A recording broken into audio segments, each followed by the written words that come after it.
Si, si nos ponemos a pensar, bueno, yo realmente puedo sentir estos cambios, ¿no? Yo realmente siento que pienso diferente y veo las cosas de una manera diferente a como las veía hace 10 años. Y eso se debe no solo a que, bueno, la vida me ha dado lecciones, ¿no? Sino se debe también a este tipo de maduración. Y creo que todos hemos experimentado esa sensación. Entonces, pues se debe justamente a que nuestro cerebro durante estos 30 años, pues ha seguido madurando. Otro factor que va a ser de relevancia, como veíamos en la definición de neurodesarrollo, va a ser el entorno, va a ser, por ejemplo, la cultura, el idioma, el tipo de familia al que pertenecemos, los padres, si sufrimos maltrato o no. Todo lo que suceda a nuestro alrededor también va a afectar el desarrollo cerebral.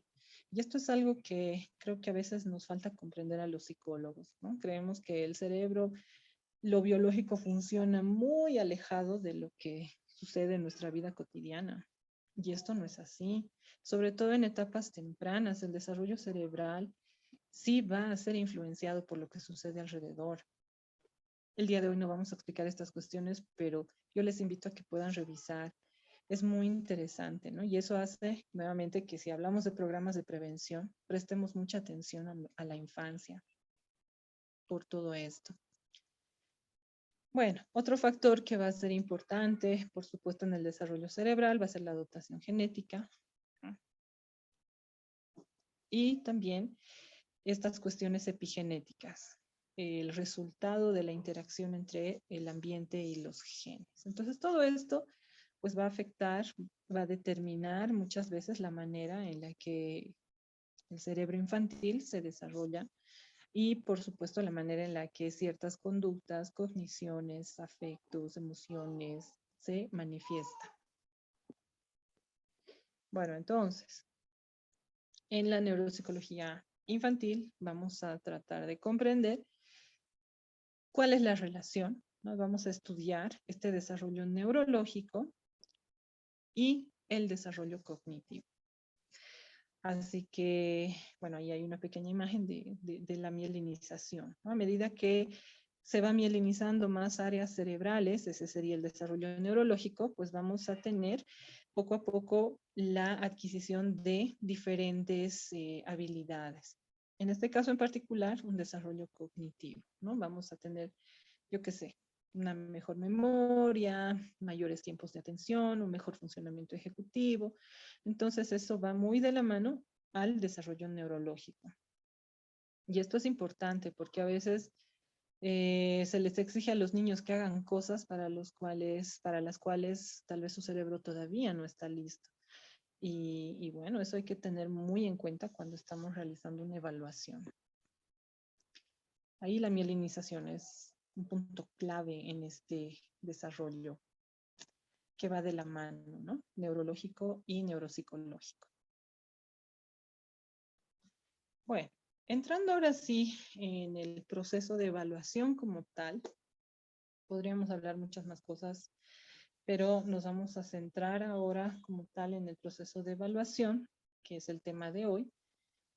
Les voy a pedir que no olviden lo que acabamos de comentar, los aspectos, algunos conceptos que hemos revisado hasta ahora.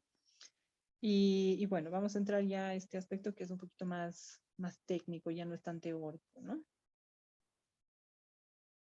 Tenemos que tener en cuenta, en primer lugar, que la evaluación no es solo ir, me siento, aplico pruebas y ya. La evaluación es todo un proceso que va a comenzar, pues, con el primer contacto que podamos tener con el paciente, o bueno, cuando hablamos de niños, usualmente con los papás, generalmente la mamá. En caso de que esto no sea así, pues el papá o algún otro familiar encargado. Entonces, el primer contacto que tenemos con ellos, la primera sesión, usualmente lo que hacemos es conocer, ¿no? El por qué esta persona está aquí, qué le trae, si le han derivado, viene por cuenta propia. Y lo más recomendable al iniciar este proceso de evaluación va a ser la elaboración de la historia clínica. ¿Por qué? Es un documento muy amplio, es decir, no nos limitamos a saber cómo se llama, cuántos años tiene, su fecha de nacimiento, dónde vive y ya. La historia clínica va a abordar muchos aspectos y esto nos va a ayudar a orientar todo el proceso de evaluación.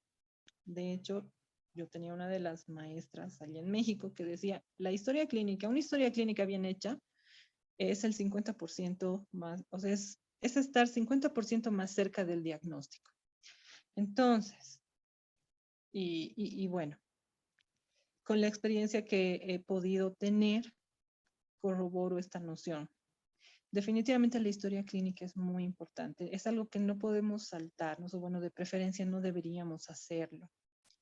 Es algo que en lo que deberíamos invertir tiempo, ¿no? Para conocer a la persona, conocer qué está pasando, conocer sus antecedentes, varios datos que nos van a ayudar a comprender el contexto en el que se está desarrollando el problema X, el problema que es motivo de consulta. Entonces, al inicio, lo que se recomienda es elaborar la historia clínica. Posterior a eso, una vez que hemos elaborado la historia clínica, lo recomendable es hacer la planificación de la evaluación, plantearnos objetivos de evaluación. Entonces ya conocemos a la persona, conocemos cuál es el problema, o bueno, nos han referido, ¿no? ¿Cuál es el problema? Debido a toda la información que hemos podido recabar, podríamos empezar a plantear hipótesis sobre el por qué se está dando este problema.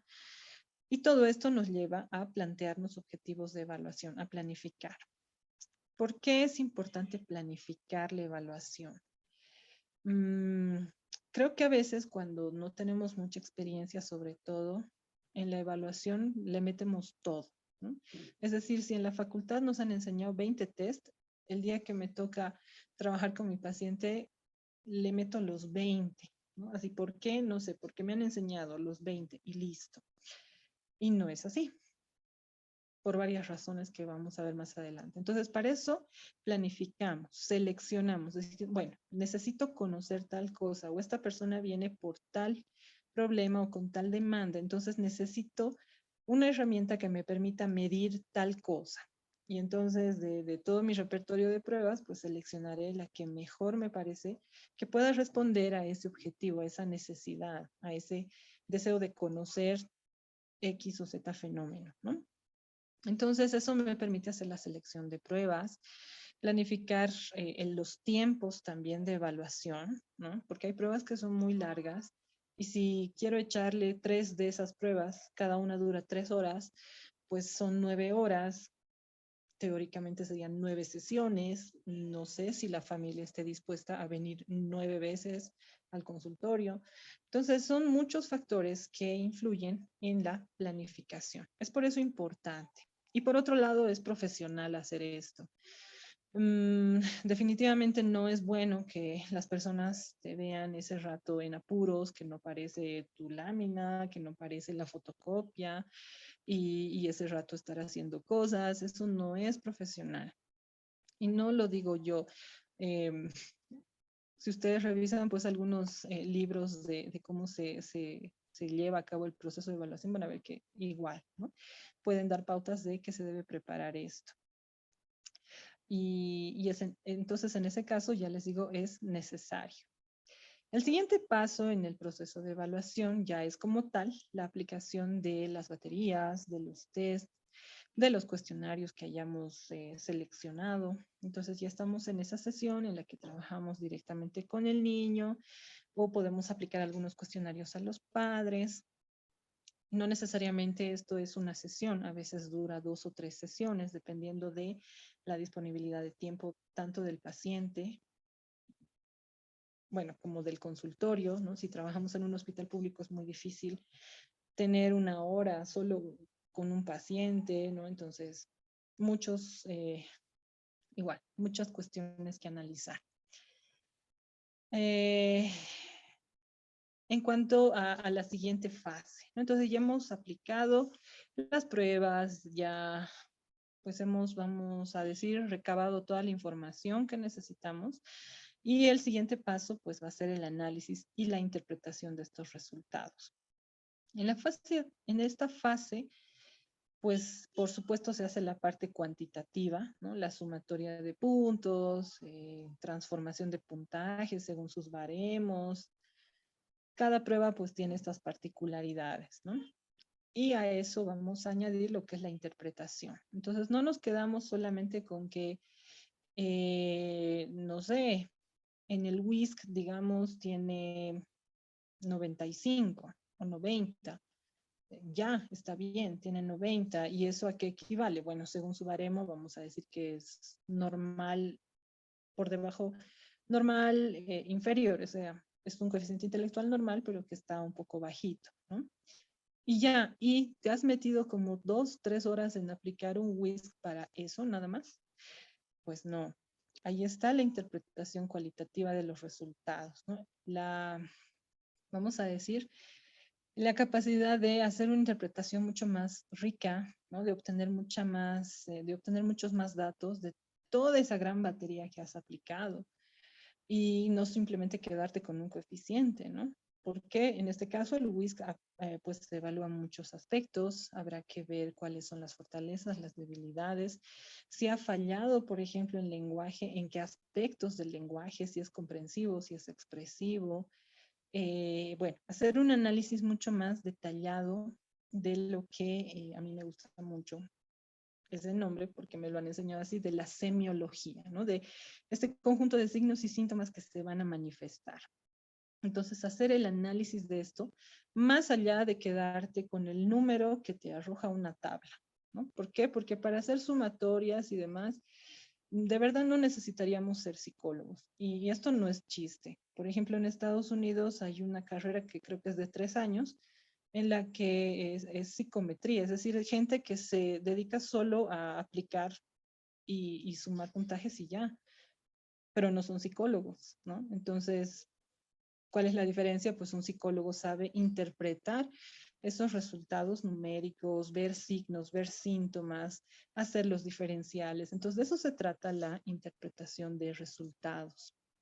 Y bueno, una vez que hemos hecho ese proceso, va a venir la fase final de la evaluación, ¿no? Que va a ser la elaboración y la entrega del informe.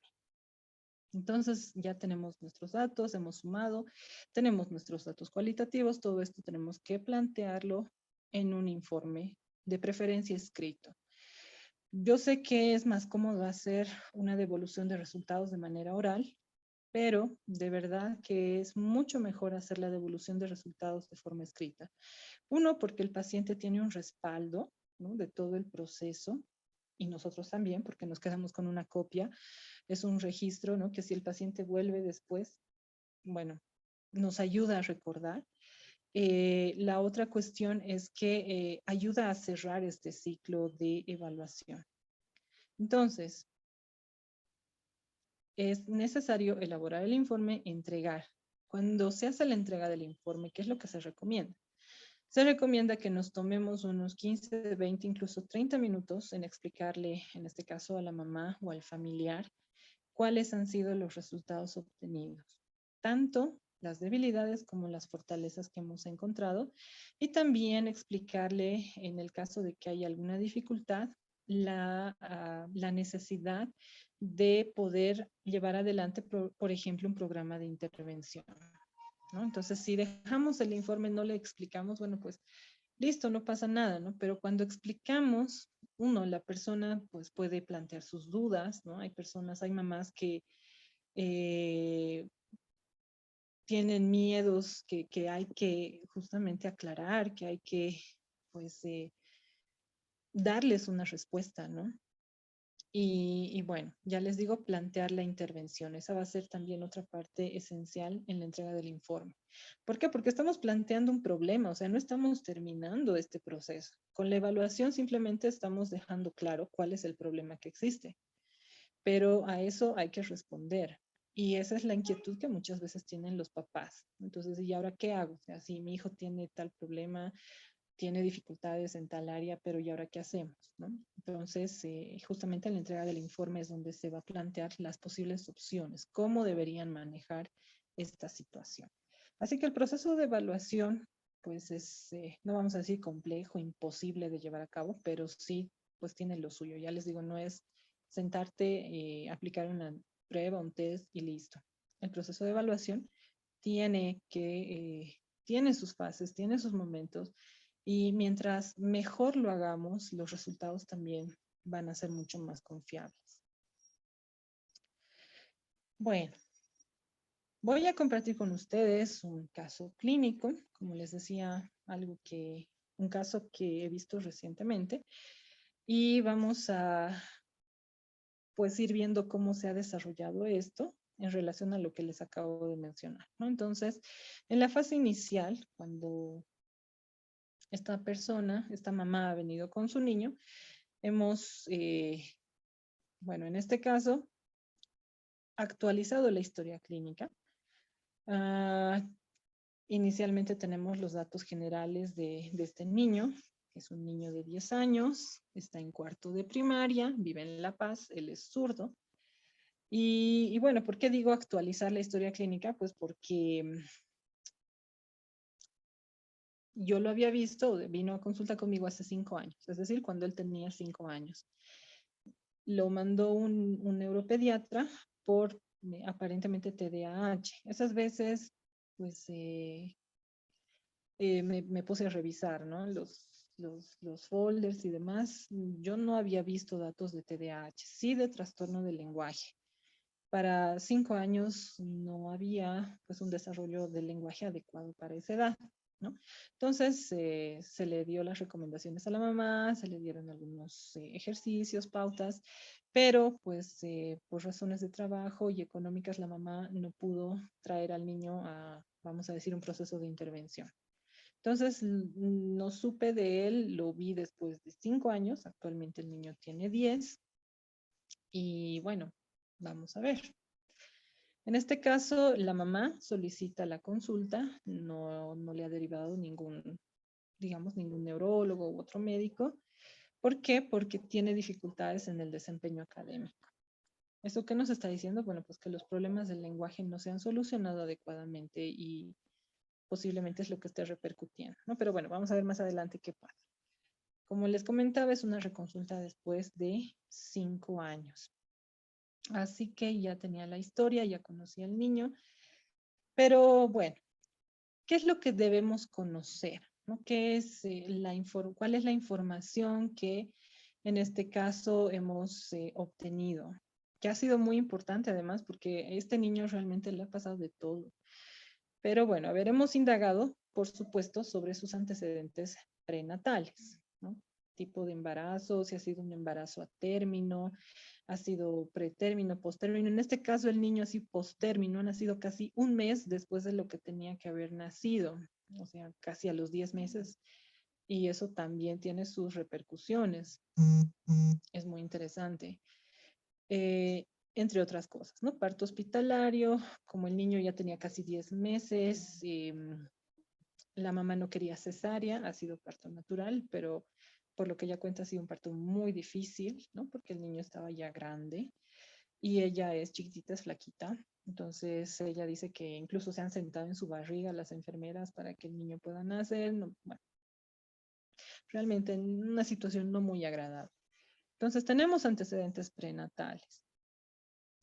Antecedentes perinatales, o bueno, perinatales serían aquellos vinculados al momento del nacimiento, ¿no? ¿Qué ha pasado? En este caso, pues, todo este suceso vinculado al parto serían sus antecedentes perinatales, ¿no? Que no podían nacer, que posiblemente lo hayan lastimado, no sabemos. Pero bueno, al final nació. ¿Qué más se indaga o a grandes rasgos deberíamos indagar en una historia clínica neuropsicológica? Pues por supuesto son los hitos del desarrollo. Entonces aquí a la mamá se le pregunta, ¿no? ¿A partir de qué edad podía mirar, ¿no? Dirigir la mirada hacia estímulos sonoros, a qué edad empezaba ya a sostener la cabecita, a qué edad, a los cuantos meses ya se sentaba sin apoyo, ha empezado a pararse sin apoyo, ha caminado, ha dejado el pañal, a los cuantos meses pues ha empezado a hablar, Y bueno, todos los hitos del desarrollo, ¿no? Tanto motor como de lenguaje y como de socialización. Así que en este caso, pues en cuanto a aspectos motores, el niño no había presentado ningún problema, ¿no? Se había sentado a los 6 meses, todo normal. El problema surgió ya que a la edad de 2 años, 3 años, no podía hablar. Cuando él fue al preescolar, tampoco hablaba muy bien, no se le entendía y aparentemente él sí entendía, pero no podía hacerse entender, ¿no? Entonces, en la evaluación que se le realizó hace 5 años, efectivamente había un retraso significativo en el desarrollo del lenguaje. Motor estaba normal. Y bueno, como les digo, la mamá ya no volvió después de la devolución del informe. Entonces, no supimos cómo había evolucionado esto. ¿Qué más? Vamos a indagar en una historia clínica. Vamos a indagar, por supuesto, sobre los antecedentes médicos, ¿no? Si se ha enfermado, ha tenido algún problema que haya requerido hospitalización, si toma algún medicamento, tiene algún otro diagnóstico, y este niño sí, los tiene. Es alérgico al sol, es alérgico a la lluvia, tiene constipación crónica, le ha dado neumonía 2 veces, una a los 4 y otra a los 7 años. Entonces sí, tiene muchos antecedentes médicos, sí le han pasado muchas cosas. Otra cosa que vamos a indagar, pues van a ser los antecedentes familiares, ¿no? ¿Qué es lo que nos puede decir la familia? Respecto, pues, en este caso, antecedentes familiares de un problema similar, aparentemente no hay datos. La mamá refiere que alguna vez el papá le dijo que tenía problemas en la escuela, que por eso, pues, el papá había salido bachiller en el SEMA, no podía estudiar. Entonces, por ahí tal vez hay alguna información, ¿no? Pero después, aparentemente no hay antecedentes familiares de importancia. En cuanto a antecedentes personales, bueno, este niño es muy ansioso, este niño no tiene amigos, este niño anda muy preocupado por la relación de sus papás, por ejemplo. Entonces, la mamá refiere que desde muy chiquito siempre ha sido muy miedoso, ¿no? Le tenía miedo a su papá, pero esta relación ambivalente, ¿no? Entre que le tiene miedo, pero también lo quiere, ¿no? Y bueno, otros antecedentes también un poquito penosos, ¿no? Y que ha sido que eh, aparentemente ha sufrido cierto tipo de abuso sexual, ¿no? Toques inadecuados por parte de su abuelo materno. Entonces, todo esto pues ha hecho que el niño, más allá de sus problemas cognitivos, también tenga una forma de comportarse bastante particular. Se lava mucho las manos, vamos a decir, por ahí algunos síntomas obsesivo-compulsivos, ¿no? Le gusta mucho la limpieza, le gusta mucho que sus amigos sean, como él los dice, chicos buenos, no le gustan los malcriados, no le gusta la gente mentirosa, abusiva ni nada, ¿no? Entonces, bueno, eso se va para otro lado, pero tenemos esos antecedentes también. En cuanto a sus antecedentes académicos y sociales, pues con este decreto, no sé qué tan bueno es que existe en nuestro país en el que todos pasan primaria, o sea, si no sepas leer y escribir, puedes llegar a sexto de primaria. Y es muy triste porque he visto varios casos así. Entonces, bueno, este niño está en cuarto de primaria, pero no sabe leer, o bueno, lee algunas cosas, pero no entiende. La escritura es muy pobre. En cuanto a operaciones aritméticas, igual, es muy básico. Está sumando y restando cuando sus compañeros ya están haciendo pues divisiones y otro tipo de cosas. Entonces, académicamente, pues realmente tiene dificultades desde que está en primero básico, ¿no? Y por supuesto, la preocupación de la mamá es que en 2 años va a estar en sexto de primaria, le va a tocar pasar a secundaria y en secundaria, ¿qué es lo que va a hacer de su hijo? ¿No? Porque en secundaria, pues digamos, esta norma ya no aplica. Y bueno, si continúa con estas condiciones, sería muy difícil, ¿no? Que alguien que no sabe ni multiplicar ni dividir apruebe la secundaria, ¿no? Así que, bueno, en cuanto a antecedentes académicos, tenemos más o menos esta perspectiva. Y sociales, bueno, es un chico que se aísla, no tiene mejores amigos. Como les había comentado hace un momento, es un chico que prefiere estar solo o con gente que él considera, entre comillas, muy pura, muy buena, nada más. Bueno, hasta ahí nuestra historia clínica. Más adelante vamos a ver algunos otros, bueno, qué es lo que ha pasado. Hemos armado ya nuestra historia clínica, súper larga, súper detallada. Y bueno, continuamos entonces con nuestra exposición. Vamos a retomar esto después. Listo, entonces vamos a decir que ya estamos listos para evaluar, ¿no? Nos vamos a poner en esta posición.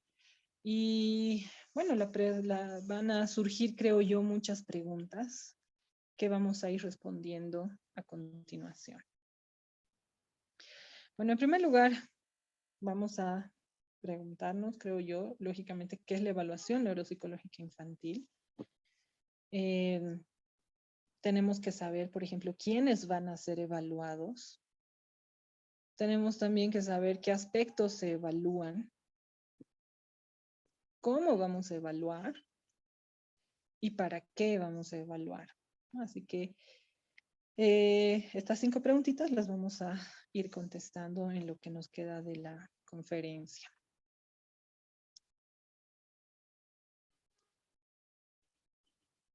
Bueno, respecto a la primera cuestión, ¿qué es la evaluación neuropsicológica infantil? Bueno, es un proceso de diagnóstico, por supuesto, que va a estar dirigido a identificar problemas asociados al neurodesarrollo, ¿no? Para eso, por supuesto, vamos a contar con herramientas específicas, ¿no? Y en este caso nos vamos a enfocar en la detección de alteraciones cognitivas comportamentales y también en la identificación de condiciones no demostrables a través de un neurodiagnóstico estándar. Entonces, el valor que tiene la evaluación neuropsicológica, creo yo, es elevado. O sea, es un trabajo de alto valor, porque a veces, ¿no? Sucede que nos pasa y me ha pasado, me ha tocado ver que de pronto, pues un niño no rinde bien en el colegio, ¿no? Lo llevan al neurólogo, le hacen uno y otro estudio y todo sale normal. Entonces, ¿qué pasa?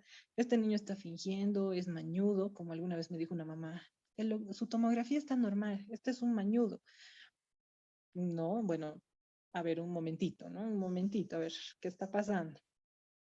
Así que, pues uno de los grandes aportes que podemos hacer con una muy buena evaluación neuropsicológica es justamente tratar de dar luces y pautas respecto a estas condiciones no demostrables de formas convencionales. Mi gran jefa, mi maestra en México, con la que he tenido la oportunidad pues de trabajar de cerca, ella decía algo que al inicio me parecía gracioso, pero poco a poco he entendido por qué. Ella decía, somos como la PET, que es la tomografía por emisión de positrones, ¿no? Es un tipo de tomografía bien complejo que te permite ver áreas de hipermetabolismo o hipometabolismo en el cerebro y demás, ¿no?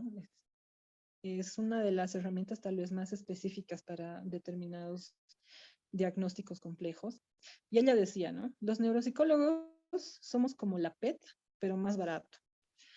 Y bueno, me daba risa, ¿no? Al inicio, pero de verdad que en una sesión clínica, pues se hizo la evaluación neuropsicológica, se hizo el análisis y como es neuro, pues tenemos que llegar a la identificación topográfica de los signos y los síntomas, ¿no? Así que fue muy satisfactorio comprobar que en la PET, en la tomografía por emisión de positrones, pues concordaban los hallazgos, ¿no? Había deficiencias clínicas, cognitivas, que se correlacionaban con afectación de determinadas áreas cerebrales y en la PET el resultado era similar, ¿no? Esas mismas áreas. Obviamente la PET era mucho más, obviamente más completa, ¿no? Había cosas que en la evaluación no habíamos podido ver, ¿no? Como funcionamiento cerebelar, pero realmente, de verdad, estimados colegas, estudiantes, quienes están presentes, la evaluación neuropsicológica desafía, nos desafía, por supuesto que sí, pero podemos hacer muchas cosas, ver, determinar y establecer muchas cosas, ¿no? Si esto se hace, por supuesto, con los conocimientos teóricos y prácticos adecuados. Entonces, No es simplemente hacer una evaluación porque ya, a veces creo que nos toman a los psicólogos de esa manera, ¿no? Así, ya que un psicólogo haga su evaluación, ¿no? Así como que para adjuntarle al archivador y listo, así como para decir que se ha cumplido con todo el protocolo. Y no.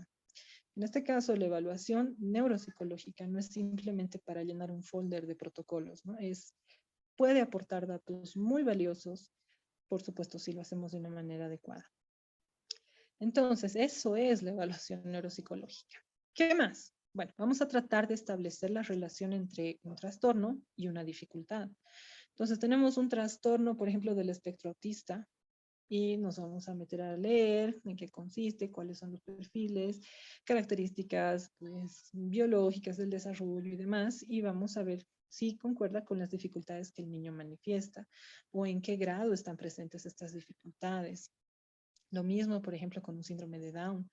No es un síndrome genético, pero también va a manifestar dificultades cognitivas, comportamentales, afectivo-emocionales. Entonces, vamos a estar haciendo este análisis entre el trastorno, entre la patología, entre el síndrome, entre lo que se está manifestando a nivel biológico y pues su representación cognitiva, conductual, afectiva. Y bueno, finalmente, vamos a decir, para complementar todo esto, pues la evaluación neuropsicológica tiene un amplio campo de acción. Podemos determinar muchas cosas desde la evaluación neuropsicológica infantil, o sea, no simplemente decir, sí, tiene dificultad de aprendizaje, bueno, no, hay muchos otros, vamos a decir, aspectos que se pueden determinar y es lo que vamos a tratar de poner de manifiesto en el resto de la presentación. Bueno, ¿quiénes van a ser evaluados? ¿Con quiénes vamos a trabajar en particular? Trabajamos con niños, niñas y adolescentes con las siguientes características. Vamos a trabajar con niños, niñas, adolescentes con trastornos del neurodesarrollo. A continuación voy a explicar pues, qué podríamos comprender por un trastorno del neurodesarrollo. También podríamos evaluar a niños que tienen un daño cerebral adquirido. ¿Qué quiere decir? Niños que han nacido con un sistema nervioso intacto y por alguna razón, puede ser un trauma craneoencefálico, un tumor, una infección, pues empiezan a tener secuelas, ¿no? En casos más extraños, más raros, no es frecuente, pero podríamos trabajar con niños que tienen un desarrollo neurotípico. Alguna vez me ha pasado que, sobre todo en adolescentes, pues a veces los papás desean conocer cómo está, ¿no? Cognitivamente el chico o la chica para determinadas actividades, ¿no? Una vez vi el caso de una señora que estaba buscando una beca para su hija, ¿no? Y bueno, ella decía, la mamá decía, ¿no? Mi hija es muy inteligente, pero se autosabotea. El mejor momento no hace las cosas y a veces la gente piensa que es tonta. Y él, por supuesto, la señora quería saber si el nivel de inteligencia de su hija y demás, ¿no? Entonces se le evaluó, ella, por supuesto, esta chica no tenía ni trastornos del neurodesarrollo, ningún tipo de daño cerebral, nada más, bueno, se trataba de factores más afectivos emocionales que influían en su rendimiento, ¿no? Algunas cuestiones de rasgos de lo que pronto iba a ser la personalidad. Así que se puede, por supuesto, elaborar un perfil en este tipo de personas, ¿no? Neurológicamente intactas. Y también el otro extremo, de igual forma es menos frecuente, pero puede pasar, se puede evaluar también el rendimiento sobresaliente. ¿Por qué? Porque, por supuesto, si en un extremo de nuestra campana de Gauss, esta gráfica estadística que nos ayuda a comprender, ¿no? Los procesos de normalidad y no normalidad, pues en el extremo izquierdo vamos a tener a las personas que tienen algún tipo de deficiencia, ¿no? En el centro, donde está la mayor cantidad de gente, pues vamos a tener lo que es un rendimiento estándar, ¿no? Y en el extremo derecho, obviamente, tiene que haber un extremo opuesto, vamos a tener gente con un rendimiento sobresaliente por encima del promedio.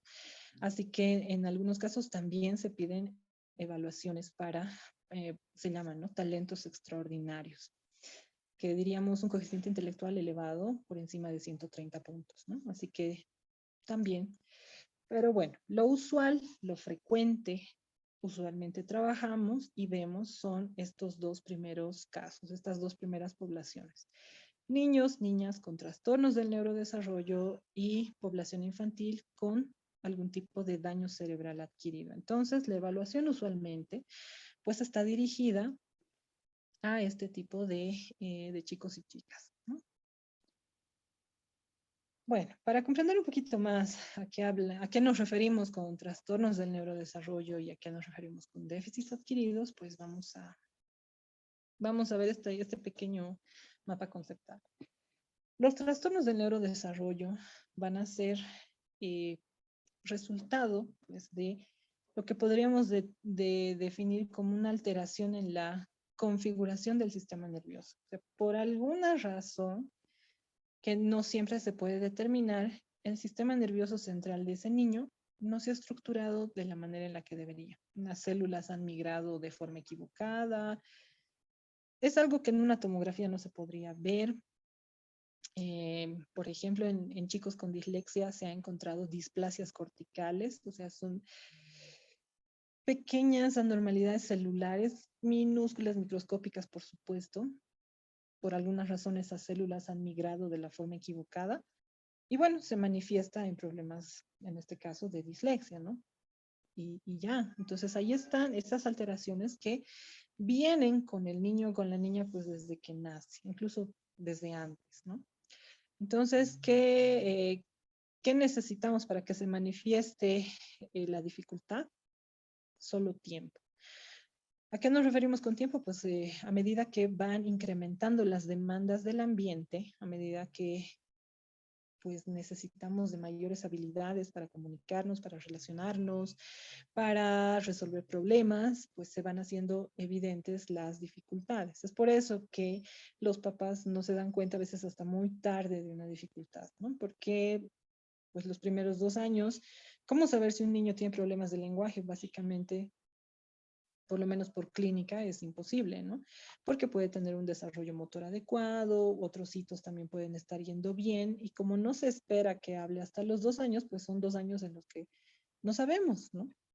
Y el problema se va a empezar a manifestar y a acentuar en los años siguientes, ¿no? Entonces, va a pasar algo similar con los trastornos los otros trastornos del neurodesarrollo. ¿Cuáles son los factores que pueden influir, ¿no?, en que este tipo de trastornos aparezcan? Pueden ser factores genéticos, pues neurobiológicos, ambientales, por ejemplo, intoxicación, no sé, que la mamá cuando estaba embarazada se ha intoxicado o ha tenido algún problema. Entonces, todo esto puede, pues, afectar esta configuración, ¿no? La configuración del sistema nervioso. Y bueno, los trastornos del neurodesarrollo, los más frecuentes, los más conocidos, son, por ejemplo, el TDAH, el trastorno de déficit de atención con hiperactividad, los trastornos del espectro autista, bueno, sí, los trastornos del espectro autista, trastornos específicos del lenguaje, los trastornos del aprendizaje, entre algunos otros. Los más conocidos, bueno, son estos que les acabo de mencionar. Estos son trastornos del neurodesarrollo. Si de pronto el niño hablaba bien hasta sus 3, 4 años, estaba yendo bien, y un buen día deja de hablar o empieza a tener dificultades severas en el lenguaje, no es un trastorno del neurodesarrollo, es otra cosa. ¿Listo? Estos trastornos del neurodesarrollo son progresivos, acompañan al niño desde muy pequeño y, bueno, dependiendo, por ejemplo, en el caso del autismo, sí van a haber ciertas señales tempranas, ¿no? En el caso de los trastornos del aprendizaje, a veces los papás caen en cuenta de esto tarde, ¿no? Cuando el niño ya ha comenzado la escolarización formal, recién. Pero obviamente es esperable, ¿por qué? Porque hasta antes de eso el ambiente no le demandaba al niño ni leer, ni escribir, ni hacer números, ¿no? Entonces aumentan las demandas del ambiente y es cuando se empiezan a manifestar las dificultades. Entonces, por un lado tenemos los trastornos del neurodesarrollo Y por otro lado vamos a tener los déficits adquiridos o las lesiones cerebrales adquiridas, el daño cerebral adquirido. Estamos hablando de lesiones cerebrales en particular o de secuelas de neuropatologías, de infecciones, de procesos ocupativos. Bueno, en este caso, las lesiones cerebrales pueden ocasionarse, por ejemplo, al momento del nacimiento. A veces es bien difícil determinar esto y es bien arriesgado. Es simplemente tomarlo a veces mejor como un factor que pueda influir en un caso, pero no podríamos dar nuestra cabeza a que ese niño iba a ser neurotípico y en el parto lo han lesionado. Nada más que con lo que nos cuentan las mamás, a veces podemos pues, tener una idea de que ha sido un parto complicado, como en el caso de nuestro paciente. Entonces, pueden ser lesiones cerebrales muy tempranas, ocasionadas en el momento del parto, lesiones perinatales, ¿no? Puede ser, por ejemplo, la asfixia perinatal, cuando tarda mucho en nacer, cuando tienen el cordón umbilical enroscado en el cuello, cuando nacen de pie, o incluso, como en el caso de nuestro paciente, cuando nacen a postérmino. ¿Qué pasa? Pues la placenta ya ha cumplido su ciclo hasta los 9 meses, entonces empieza a envejecer, no aporta la misma cantidad de oxígeno ya a los 10 meses, ¿no? Así que, bueno, en este caso, en cuanto a cuestiones perinatales, podríamos tener la asfixia perinatal. Hay otra entidad que se denomina encefalopatía hipóxico isquémica. Está muy ligado a la asfixia también, entonces empiezan a haber pequeños infartos cerebrales, empiezan a sangrar algunas regiones. No estamos hablando de una cabecita muy delicada, puede haber hemorragia, particularmente de regiones periventriculares. Puede ser trauma craneoencefálico, ¿no? Se han dado casos que, por ejemplo, en el uso de forceps puede haber este tipo de, algún tipo de lesión, o que lo dejan caer al bebé cuando acaba de nacer, o que lo golpean, o que lo sacuden, ¿no? Entonces, bueno, no es tan usual al momento de nacer, pero, por ejemplo, en casos de violencia intrafamiliar puede pasar. En cuanto a cuestiones postnatales, estamos hablando de ya más de un mes de vida, ¿no? Estamos hablando de a partir de los 2 meses y en adelante, ¿no? ¿Qué puede pasar? Trauma craneoencefálico, que quiere decir una caída, un golpe fuerte, una sacudida, aparición de tumores cerebrales, infecciones. Justamente, pues tuve la oportunidad una vez de conversar aquí pues, con un doctor, ¿no? Que es terapista, es de terapia intensiva infantil, ¿no? Y yo le preguntaba, ¿cuál es la causa más frecuente por la que un niño puede llegar a terapia intensiva? Es decir, ¿qué pasa, no? Y me decía, son infecciones que se complican, ¿no? Neumonías maltratadas, tuberculosis y algunas otras, ¿no? Entonces, las infecciones, pues, pueden llegar también a ocasionar ciertas afectaciones cerebrales y esto manifestarse a nivel cognitivo, por supuesto. Lesiones vasculares, intoxicaciones, ¿no? Entonces, pues hay un mundo de posibilidades. Así que a grandes rasgos, creo que es necesario comprender estas dos cosas, ¿no?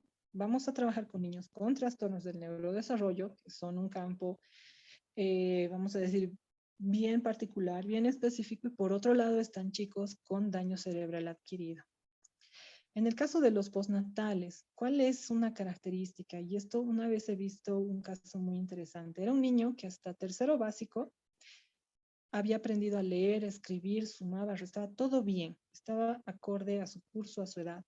Pero un buen día empieza a tener fallas, primero de ortografía, luego empieza a dejar de escribir, luego empieza pues, a tener dificultades para leer, luego para hacer números. Y la mamá decía, es que es flojo. Bueno, no es que es flojo. El niño, pues, y no logramos confirmarlo, pero aparentemente tenía un tipo de encefalitis, muy rara, por cierto. Y bueno, esa es la diferencia. Entonces, en ese caso, sería un gran error decir que ese niño tiene trastornos del aprendizaje solo porque no puede leer y escribir. Si consideramos sus antecedentes, pues ese niño hasta ese curso, hasta tercero básico, leía, escribía, todo muy bien. Entonces, lo que está sucediendo es algo muy diferente. Y es ahí donde tenemos que considerar estas dos grandes entidades, ¿no? Los trastornos del neurodesarrollo y los déficits adquiridos.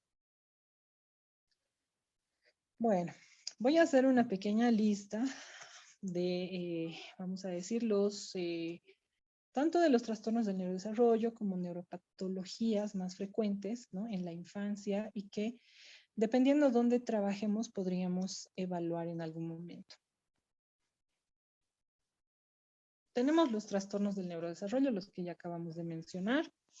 A eso le vamos a añadir lo que sería la discapacidad intelectual, por ejemplo, ¿no? Tendríamos también otro grupo muy interesante que van a ser niños con trastornos neuromotores, como aquellos que tienen parálisis cerebral infantil. Vamos a tener niños con trastornos genéticos, vamos a tener niños con malformaciones estructurales por alguna razón. Las células del cerebro proliferan de más o no proliferan adecuadamente, migran inadecuadamente. O sea, hay muchas cosas que suceden de forma prenatal que pueden dar paso justamente a malformaciones estructurales. Podemos tener también niños con epilepsia. La epilepsia infantil es un poco complicada. Hay diferentes tipos de epilepsia infantil y bueno, es realmente un amplio campo también para estudiar. Entonces son otro grupo que en algún punto los neuropsicólogos también podemos evaluar.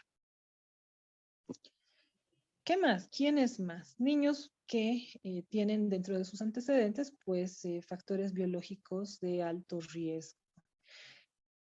Un par de ejemplos de estos factores biológicos de alto riesgo está, por ejemplo, la prematuridad. Los niños que nacen muy prematuros, puede que sí, como puede que no, lleguen a manifestar algún tipo de dificultades cognitivo-comportamentales. Me ha tocado ver el caso de una chica que había nacido a los, bueno, no me acuerdo en semanas, sería casi como 5 meses, estaba yendo ya al 6º mes. Y bueno, pues los doctores le habían dicho que era mejor que no, es decir, que la naturaleza haga lo que tiene que hacer, ¿no? Porque a esa edad no estaba lista de ninguna manera para sobrevivir, ¿no? Y la mamá pues insistió en hacerla vivir. Vivió. La chica ahora tiene como 22 años, pero no oye, ya tiene hipoacusia, tiene deficiencia intelectual y bueno, tiene algunos otros problemas comportamentales bien particulares, ¿no? Entonces, bueno, en este caso, la prematuridad sí había sido un factor de riesgo, ¿no? Para posiblemente tener ciertas dificultades cognitivo-comportamentales más adelante. Y otro factor de riesgo va a ser la cardiopatía congénita. ¿Qué tiene que ver el corazón con el cerebro? Mucho. Y finalmente, pues está lo que habíamos comentado hace un momento, pues el daño cerebral adquirido, ¿no? Estamos hablando, nuevamente les repito, de niños que iban muy bien hasta determinado momento en el que pasa algo. Se enferman, un tumor, un golpe, sucede algo y a partir de ese momento, pues empiezan a haber cambios cognitivos comportamentales significativos. O tal vez no tan significativos, pero ya les digo, a medida que incrementa la demanda del ambiente, sí se hacen más visibles. Bueno, pasamos a la siguiente pregunta. ¿Qué vamos a evaluar? ¿Qué aspectos evaluamos? Ya hemos definido qué es la evaluación, ya hemos definido a quiénes vamos a evaluar. En este caso tendríamos que ver ahora qué aspectos vamos a evaluar.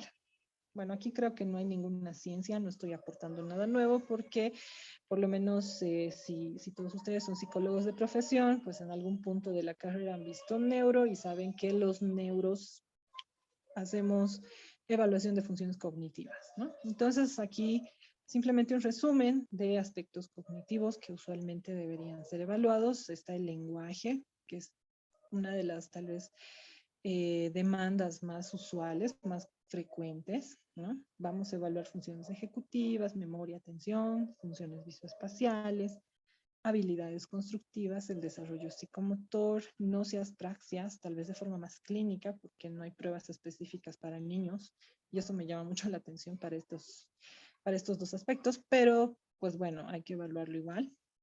Y también podríamos evaluar lo que es el desarrollo intelectual. Vamos a ir un poquito más allá. Bueno, les comento que la evaluación neuropsicológica no se limita a evaluar aspectos cognitivos. Por supuesto, es el fuerte, es el aspecto central de una evaluación neuropsicológica, es cierto. Pero una evaluación neuropsicológica puede abordar otros aspectos más. No nos olvidemos que el cerebro no solo es responsable del lenguaje, de la memoria, es responsable del comportamiento, es responsable de la autorregulación, es responsable de la manera en la que socializamos, es responsable en interpretar lenguaje corporal de otras personas, es responsable de nuestra capacidad de independencia en la vida cotidiana.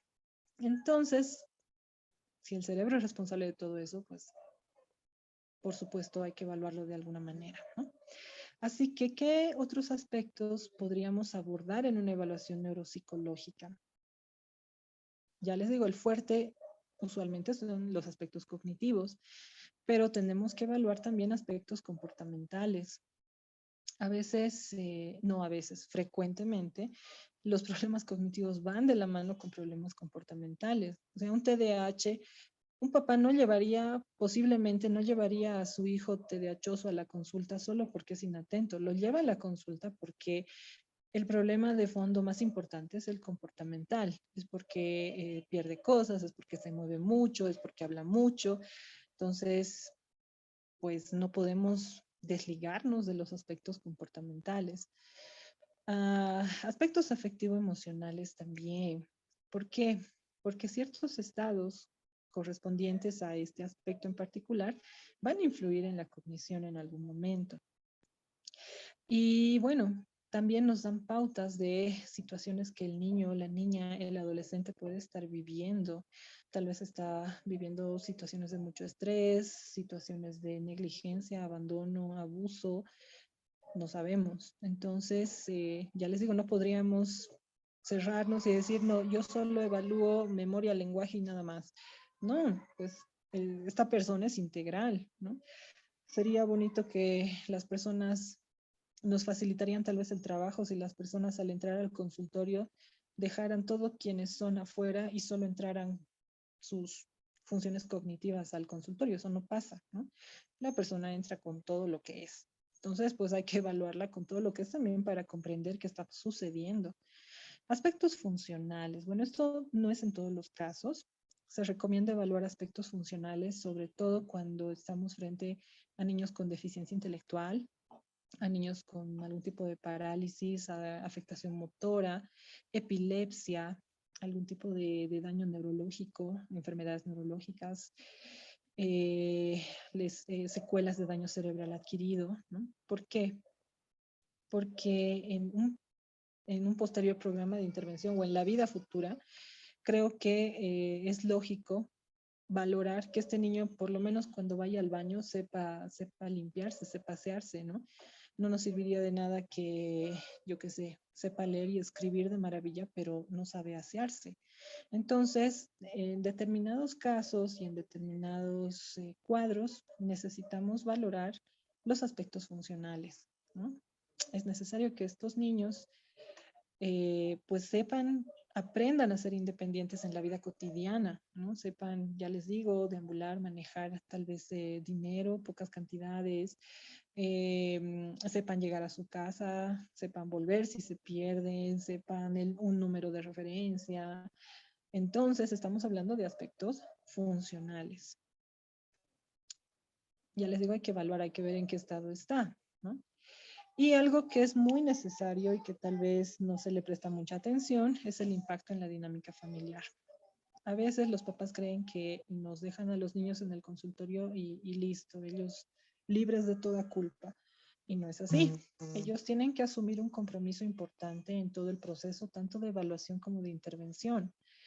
Y bueno, ¿a qué nos referimos con hacer el análisis del impacto en la dinámica familiar? Se ha visto y hay estudios que nos hablan de, por ejemplo, la disminución de la calidad de vida en los padres de niños con TDAH. ¿Por qué? Porque de pronto estos padres no pueden ir tranquilos ni a un restaurante ni a ningún lado porque este niño es un terremoto, ¿no? Entonces, uno dirá, pero bueno, es su obligación, son sus padres. Bueno, sí, pero eso no significa que no afecte su calidad de vida y que incluso pues afecte la dinámica de pareja, ¿no? Entonces, todo esto, ¿qué tiene que ver con el niño? Bueno, pues que lo pueda ser víctima de violencia en algún punto, ¿no? Porque los papás, como no tienen a veces idea de cómo manejar estas cosas, se sienten tan frustrados, se sienten tan cansados, se sienten tan agotados de lidiar con esta situación todos los días que puede repercutir de manera negativa en el niño, de alguna manera. Entonces es algo que nos interesa conocer también. ¿Por qué? No por curiosos, por chismosos, sino porque tenemos que hacer algo al respecto. Y eso lo vamos a hacer en la intervención. Bueno, en el caso de nuestro paciente, en el caso de este chiquito, de JD, eh, cuando hemos planificado la evaluación, ¿no? Cuando hemos tratado de establecer el esquema de evaluación y con mis practicantes, pues hemos propuesto algunas áreas que deberían ser evaluadas, ¿no? Habíamos propuesto que podríamos evaluar lo que es el coeficiente intelectual, por supuesto, hacer una evaluación de funciones cognitivas. Habíamos propuesto también hacer una evaluación de lo que son las competencias académicas, ¿no? Ver cómo está así, vamos a decir, tal cual la lectura, la escritura y los procesos asociados a a estas conductas, ¿no? Entonces, que es algo diferente a la evaluación de funciones cognitivas. Por supuesto, todo esto es cognición, sí, pero cuando hablamos de evaluación de competencias académicas, estamos hablando de algunos aspectos mucho más particulares asociados a estos procesos que conforman el rendimiento académico, ¿no? Habíamos propuesto también hacer una evaluación de lo que es la conducta adaptativa, ¿no? De cómo funciona este chico pues, en otros ámbitos de su vida. Habíamos pues también puesto sobre la mesa la posibilidad de evaluar si había signos, síntomas de ansiedad y depresión infantil por todos sus antecedentes, ¿no? Una familia disfuncional, un papá que aparece, desaparece, que juega con sus ilusiones, que le hace creer que lo va a visitar y nunca aparece, lo del abuelo, etcétera, ¿no? Entonces, ¿por qué no conocer este aspecto? Y habíamos también propuesto evaluar lo que es la personalidad, ¿no? Desde este modelo del Big Five en la infancia. Entonces, no estamos hablando de patologizar, de decir es esquizoide, no sé, es narciso, histriónico, no. Estamos hablando de conocer qué características tiene, por ejemplo, amabilidad, apertura a la experiencia, ay, se me ha ido. Eh, bueno, neuroticismo, responsabilidad, este tipo de cosas, ¿no? Para ver también si esto tenía algo que ver con su rendimiento académico, ¿no? Lastimosamente, la mamá, pues la mamá soltera, ¿no? Porque al fin y al cabo nunca se había casado y el papá, ya les digo, ¿no? Aparece un ratito por el problema que ha tenido con su papá, ¿no? Con el abuelo del chiquito. Ella estaba sola, ella refiere que no podía traerlo al niño más veces a la consulta, solo lo pudimos ver 2 sesiones, aparte, ¿no? De la primera en la que se recabó la información necesaria. Entonces tuvimos que, pues, determinar qué podíamos evaluar en 2 sesiones, una de 2 horas y otra de 1 hora y media. Bueno, nos hemos enfocado, por supuesto, en la demanda que tenía la mamá, ¿no? Si la mamá viene y me dice, no rinde bien en el colegio, pues va a esperar una respuesta al respecto. No puedo salir con una respuesta que no responda a su inquietud inicial, ¿no? Eso es parte de también respetar lo que los pacientes demandan, ¿no? Entonces, por el tiempo, por las circunstancias, ¿no? que en ese momento teníamos que respetar, pues nos hemos decidido por evaluar funciones cognitivas y también lo que es el rendimiento académico. Bueno, más adelante les comento qué ha pasado. Nos vamos a ir ahora a esta otra parte y vamos a responder a la pregunta de cómo se evalúa, cómo evaluamos. Bueno, la lógica es aplicando test de baterías, sí es cierto. En este caso, pues vamos a hacer uso de la observación, ¿no? Que es pues es una técnica en psicología que sirve de mucho. Tenemos que estar observando todo el tiempo. Y esto va de la mano con la aplicación de todas las herramientas con las que podamos disponer, ¿no? Test, baterías, cuestionarios. Yo sé que a veces nos dicen en la facultad que nuestra mayor herramienta es la palabra y, bueno, tal vez para un psicoterapeuta, pero en este campo tenemos otras herramientas y no son sencillas de usar. Hay test que son neurocognitivos que son de categoría B o C. ¿Qué significa? Significa que el que va a aplicar esta prueba necesita un entrenamiento especializado, tanto para la aplicación como para la interpretación de estos resultados. Entonces, aprender a manejar estas herramientas, pues, es salir de nuestra zona de confort. De verdad que sí. Y bueno, para hacer una buena evaluación hay que hacer un buen manejo de estas herramientas, de estos cuestionarios, test con los que contamos. Algo particular, ¿no? En la evaluación neuropsicológica infantil es que todas estas herramientas, bueno, y en la actualidad hay mucho más, están adaptadas a la población infantil, ¿no? Están basados, por supuesto, en todo el fundamento teórico que existe, todo lo que conocemos actualmente del funcionamiento del cerebro infantil, del desarrollo, del neurodesarrollo, de todo esto, pues ha aportado grandemente a que estas herramientas sean mucho más precisas para evaluar población infantil. Entonces, ya no tenemos que recurrir a herramientas de adultos para evaluar a niños. En la actualidad contamos con bastantes materiales dirigidos, creados específicamente para población infantil. ¿Por qué? Porque hay que considerar todas las particularidades del neurodesarrollo, ¿no? No es lo mismo un cerebro en constante evolución y desarrollo que un cerebro que ya no está experimentando tantos cambios, ¿no? Así que hay que evaluar con estas herramientas en particular. Bueno, nuevamente, respondiendo a esta pregunta, ¿cómo se evalúa? Bueno, más allá de aplicar las pruebas, hay algunas cosas que debemos tomar en cuenta. Lo primero, son aspectos sensoriales. He tenido un caso, un chico que pues lo habían diagnosticado toda su vida de TDAH. Y venía y me decía, estoy pidiendo la evaluación porque me la han pedido en el colegio, pero yo ya estoy harta de los psicólogos porque no saben decirme otra cosa que TDAH y tampoco saben hacer nada al respecto. Y bueno, ya. Entonces le dije, sí, vamos a hacer la evaluación. Se hizo la evaluación, mm, pero nuevamente les digo, hay que considerar los aspectos sensoriales de inicio. Entonces yo le dije a la señora, sería bueno que se haga, en este caso se llama un estudio de potenciales evocados auditivos, porque había algunos datos medio raros respecto pues sí, al lenguaje, pero que no me quedaba claro si era algo central, es decir, cerebral, o era algo más, vamos a decir, periférico, ¿no? Y no digo que estaba sordo, no estaba sordo. Entonces, bueno, le dije, le recomiendo, y pues al final la señora era una familia que tenía dinero, ¿no? Se perdió un tiempo, unos meses. Y al cabo como de 8 meses regresa, ¿no? Y me dice, licenciada, le he hecho caso y le he llevado a mi hijo a Chile y le había llevado a hacer estos estudios sensoriales, ¿no? Como les digo, era una familia que tenía posibilidades. Ahora, los potenciales evocados, paréntesis, también se hace aquí en Bolivia. No sé por qué la señora ha ido hasta Chile, pero me imagino que como que ya tal vez por falta de confianza, ¿no? Entonces fue, ¿y qué pasó? Que si efectivamente el niño, ya, bueno, ni tan niño, ya tenía 11 años, preadolescente, tenía una afectación del nervio auditivo.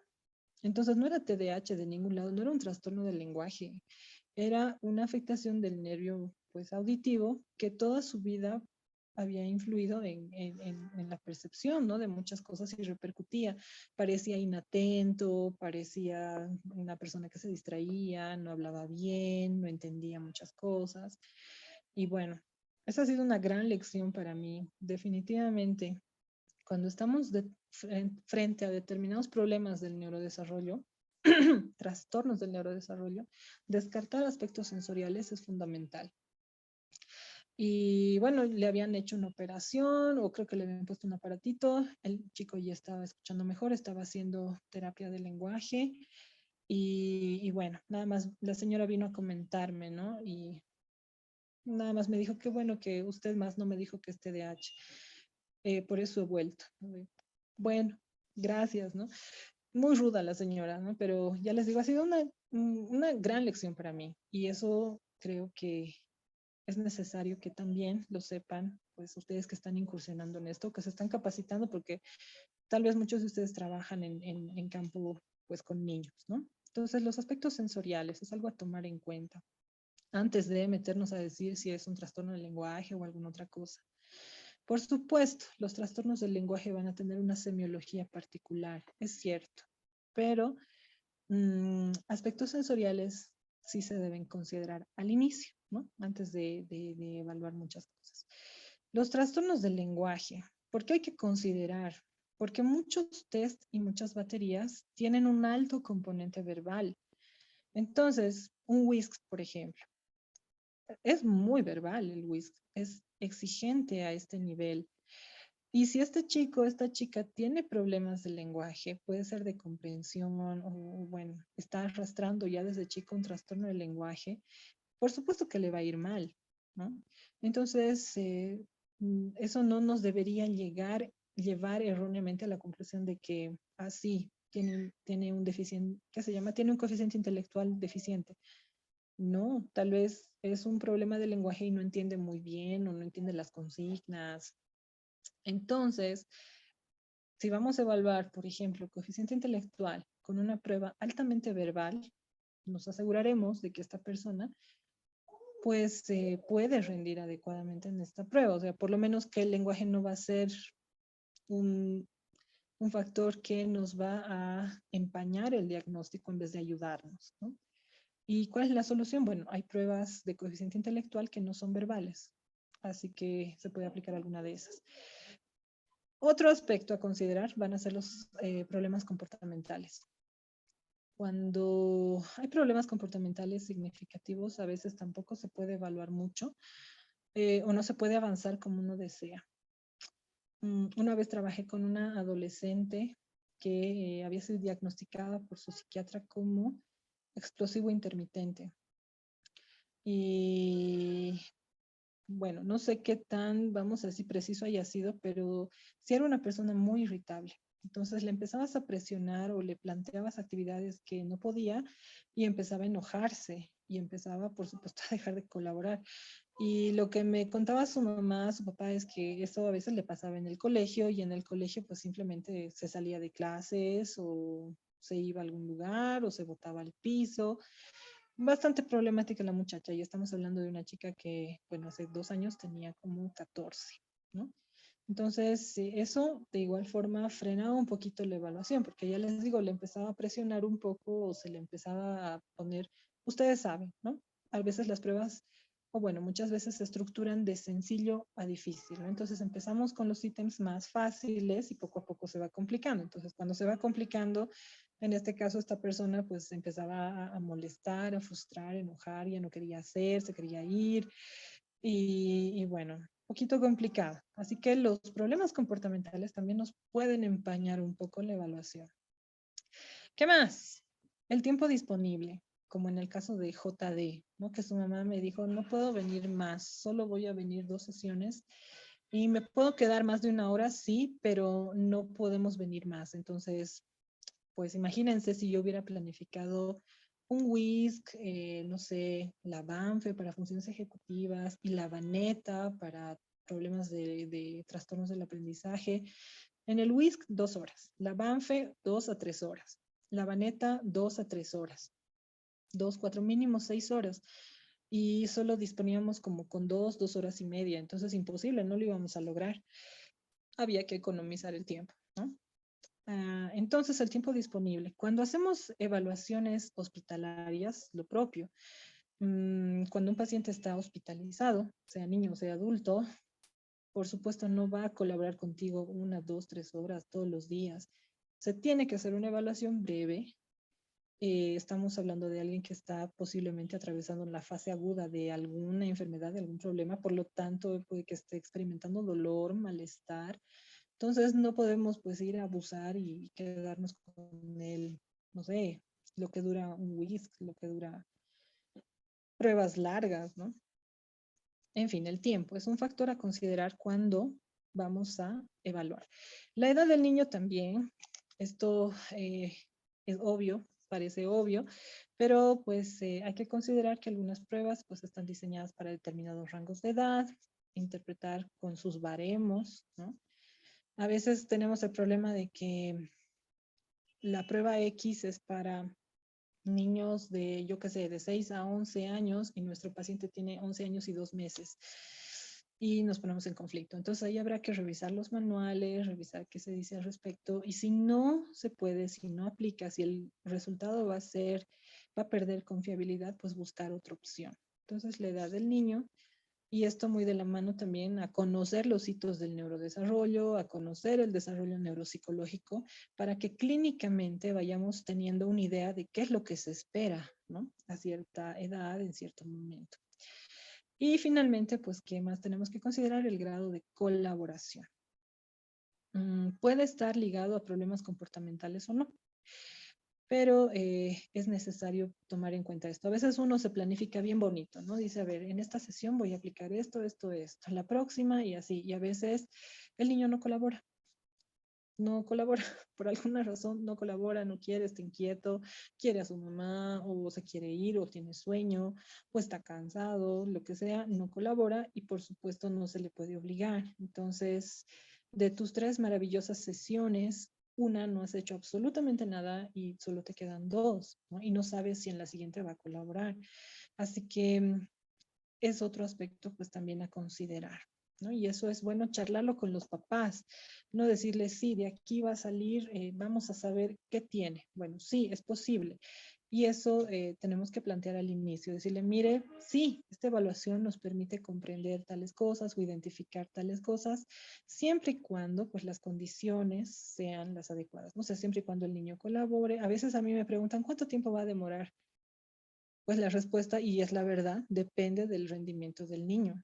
JD era extremadamente lento. Eso más, o sea, para variar que solo teníamos 2 sesiones, este niño era muy lento. Y ahorita les voy a mostrar así en tiempos reales qué tan lento, ¿no?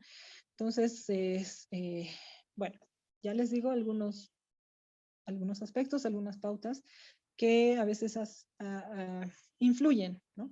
En que las cosas no salgan como querramos o como las hemos planeado. Pero hay que saber solucionarlas y hay que pues, darnos modos de llegar a nuestro objetivo de alguna manera, en el mejor de los casos. Bueno, pruebas, baterías. Creo que esto es importante mencionar. No voy a explicar una por una porque si no, no acabamos. Pero creo que es necesario, nuevamente volviendo al punto de que los psicólogos contamos con herramientas valiosas, complejas, que hay que saber manejar, y son muchas. El otro día, pues, me encontraba con una estudiante mmm, de una universidad X. Ella está haciendo ya su tesis y, bueno, venía con su amiga, ¿no? Y me decía, Lick, nos están rebotando con nuestros temas porque los asesores nos dicen que no hay test para evaluar lo que cada uno quería, ¿no? Y uno de ellos, bueno, es el enamorado de una de ellas, ella me dice, ¿no? A mi chico le han rebotado, quería hacer funciones ejecutivas y, ¿qué se llama? Estos chicos que son adictos a los videojuegos, una cosa así. Y yo le digo, pero qué bonito tema, está muy bien. Me dice, no, Lick, le han dicho que no puede hacer porque le han dicho que no hay material para evaluar funciones ejecutivas. Como dice mi querida Mariana, casi me da un soponcio porque sí hay, ¿no? ¿Y cómo?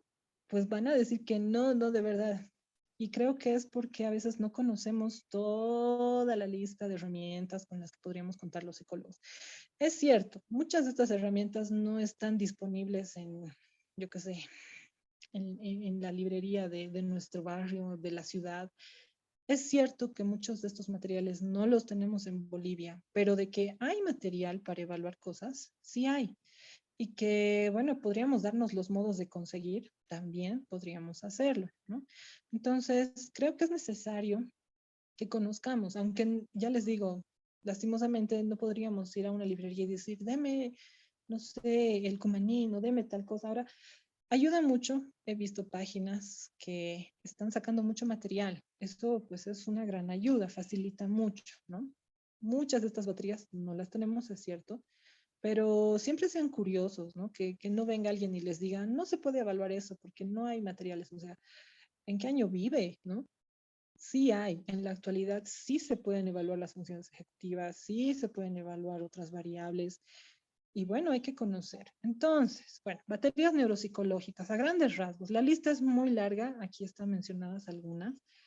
Por ejemplo, están las baterías basadas en la evaluación luriana, el Luria inicial, en este caso para niños de preescolar, la batería neuropsicológica de Luria Nebraska, el Cumanín, que tal vez lo han visto por ahí, el DNI, que también es un diagnóstico neuropsicológico de orientación luriana, test neurológico dinámico rápido, escala de madurez mental de Columbia, bueno, por mencionar algunos, ¿no? Aquí continúa la lista, está la ENI, yo utilizo la ENI, por ejemplo, la evaluación neuropsicológica infantil, está el NeuroSI, el NeuroSI igual es una herramienta muy buena y tiene un amplio rango de edad, permite evaluar desde los 6 años hasta adultos, hasta abuelitos.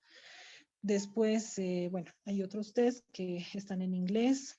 En la columna de la derecha, ustedes tienen la especificación, por ejemplo, si este material está en español, y muchos de estos sí. Los que están en inglés, bueno, ni para qué los mencionamos, ¿no? El WISC, que es una escala que, ya les digo, va más allá de darnos un coeficiente intelectual, nos da mucha información neurocognitiva. Está también esta batería K-ABC, es evaluación para niños, ¿no? Entonces, ahí están los rangos de edad, en qué años han salido, qué mide. De verdad que hay mucho material. En cuanto, por ejemplo, ¿no? A pruebas de actitudes académicas, igual. Hay baterías que existen en español para ver estas habilidades, ¿no? El NEPSI. Aquí nuevamente está esta batería K, ABC, porque tiene algunos ítems que nos ayudan a ver lo que es la resolución de problemas, escala de inteligencia de Stanford Binet, y bueno, aquí yo agregaría algunas otras más. Por ejemplo, para actitudes académicas, yo utilizo la Baneta, que es la batería neuropsicológica para trastornos del aprendizaje en particular. Entonces hay pues bastante material. En cuanto a problemas emocionales, comportamentales, igual hay una infinidad de escalas de inventarios para ver lo que es depresión infantil, ansiedad infantil, problemas emocionales, conductuales en niños, en adolescentes, en fin. No nos quedemos con un no hay, no se puede evaluar. Busquemos opciones y bueno, pues en su momento ojalá podamos adquirir todo esto, ¿no? O bueno, lo que necesitamos. Y más, aquí todavía hay muchas más pruebas que igual están dirigidas a evaluar problemas emocionales, comportamentales, inventarios, screenings, en fin. Muchas, la mayoría de estas sí están en español, evalúan adaptación, adaptación social, comportamiento y demás. Pero bueno, para hacer corta esta parte, me voy a ir a presentar el rendimiento de la evaluación de nuestro paciente JD. Por la premura del tiempo, pues en una primera sesión hemos aplicado pruebas muy cortitas. Una de estas pues no toma más de 5 minutos. Hemos aplicado, les voy a presentar los resultados, el rendimiento en sí de lo que ha sido la figura compleja de Rey, que ustedes deben conocer, posiblemente han visto en pregrado o en algún punto han aprendido, pero bueno, hemos aplicado la figura compleja de Rey, hemos aplicado lo que se llama el test del trazo. Esta prueba, ya les digo, es cuestión de minutos, bueno, en condiciones normales, y la vaneta, que es para cuestiones académicas, ¿no? Lectura, escritura, cálculo y algunas otras funciones cognitivas. Entonces, teníamos 2 en 1, hemos decidido aplicar la vaneta. Bueno, a ver, la figura compleja de Rey.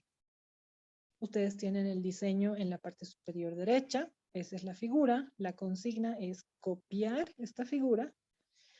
Se toma el tiempo, pues vamos a decir usualmente un estimado 5 minutos, una cosa así. Este chico ha tardado 15 minutos en hacer la copia. Eso no es muy frecuente, ¿ya? Ni en adultos. Y bueno, falta precisión. Bueno, en fin, no lo vamos a calificar ahorita, pero sí les pido que vean, ¿no? Consideremos el tiempo. Este ha sido el rendimiento de la copia. La memoria inmediata, es decir, le quitamos el modelo y le pedimos que vuelva a dibujar, que dibuje la figura ya de memoria todo lo que pueda recordar. Para esto no ha pasado ni 2 minutos desde que ha terminado, ¿no? Fíjense que hay una gran pérdida de elementos. Estamos hablando de un niño de 10 años. Sí llama la atención considerablemente, pues, que no haya retención pues, ni siquiera de la mitad, ¿no? De elementos, no haya precisión, muchas cosas. En fin, pasaron 20 minutos, porque, bueno, esa es la manera en la que, vamos a decir, bueno, no quiero decir que me han entrenado, pero sí en la manera en la que he decidido también ya como profesional aplicar este test. Entonces es la copia, la memoria inmediata y la memoria diferida a los 20 minutos. A los 20 minutos este ha sido el resultado.